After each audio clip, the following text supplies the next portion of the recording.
होते हैं, है ना? क्या क्या क्या क्या होता है? शंख होता है, त्रिशूल होता है, सुदर्शन चक्र होता है, और फूल होता है, कमल का फूल होता है। कमल का फूल होता है, कोई और फूल नहीं होता, कमल का होता है। और तलवार होती है। चलो हम एक एक करके करते हैं कि कौन कौन सा होता है। आप ये रिकॉर्ड कर सकते हो, अच्छा है। दुर्गा माँ के हाथों में हमने देखा है, सबसे पहले हम चक्रा की बात करेंगे। उनके हाथ में चक्र है। चक्र जो है डिस्क्रिमिनेशन, यानी कि सच्चाई के लिए लड़ना।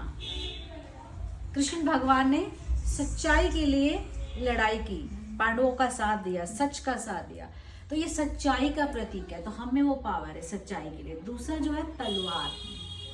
तलवार किसका प्रतीक है? भेदभाव का, भेदभाव को मिटाने का, ठीक है, ये पावर भी हम में है। तीसरा क्या है? गदा।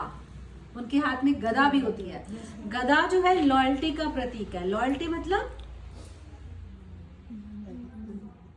लॉयल्टी मतलब जैसे कहते हैं ना, लॉयल है, ईमानदारी, ईमानदार। जैसे हनुमान जी कैसे थे? हनुमान जी अपने अपने भगवान राम के प्रति बिल्कुल लॉयल थे, है ना? वो जो कहेंगे तो लॉयल्टी। फिर नेक्स्ट उनके हाथ में क्या है? उनके हाथ में शंख है। शंख हैप्पीनेस का प्रतीक है, कि शंख बजाते ना, शंख नाद मतलब हैप्पीनेस भी हमारे अंदर ही भरी हुई है, और हम बाहर ढूंढने के लिए चले जाते हैं। हमारे अंदर ही हैप्पीनेस है ना? इसके बाद हमने देखा त्रिशूल है उनके हाथ में। त्रिशूल किस चीज का प्रतीक है?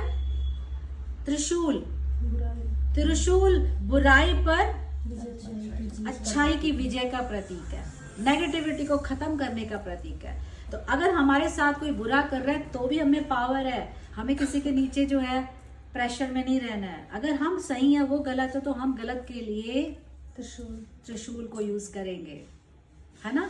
ऐसे। और हमारे हाथ में क्या है? कमल का फूल है। कमल के फूल का क्या मतलब है?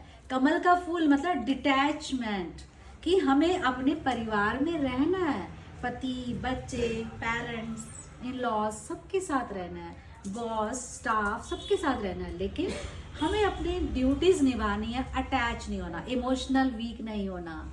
माँ बन गए तो माँ बन गई, तो माँ को वीक नहीं होना, माँ को तो स्ट्रांग होना चाहिए, डिटैच होकर होगा। लेकिन तो डिटैचमेंट सिखाता है। फिर उनके हाथ में धनुष होता है। धनुष का क्या मतलब है? कैरेक्टर, व्यक्तित्व, कि आपका जो व्यक्तित्व क्या है। राम जी का धनुष, राम जी का क्या है? टूल धनुष है। सबसे बेस्ट कैरेक्टर किसका रहा है, किसका माना जाता है? मर्यादा पुरुषोत्तम कौन है? श्री राम। कृष्ण जी ने फिर भी चालाकियां खेली है, कृष्ण जी ने फिर भी झूठ बोला है ना? लेकिन राम जी ने तो हमेशा पुरुषोत्तम, मर्यादा पुरुषोत्तम। तो राम जी यानी कि धनुष, हम में वो मर्यादा पुरुषोत्तम वाला कैरेक्टर भी होना चाहिए, है ना? राम जी भी हमारे अंदर होने चाहिए। और उसके बाद आपने देखा है कि दुर्गा माँ की ब्लेसिंग्स वाला हाथ होता है। ब्लेसिंग्स का मतलब माफ कर देना, सिर्फ प्यार बांटना। और ये सिर्फ पावर किसमें है?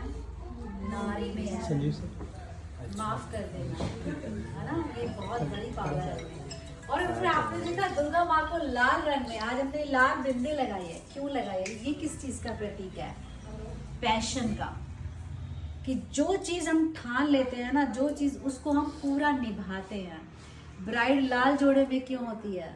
हम लाल सिंदूर क्यों लगाते हैं? क्योंकि हम याद रखते हैं कि यस, हमें इसी के साथ निभाना है, यही हमारा पति है, अब हमारा यही जीवन है। तो वो पैशन क्रिएट करता है। फिर आपने देखा दुर्गा माँ किस पर बैठी होती हैं? शेर पर।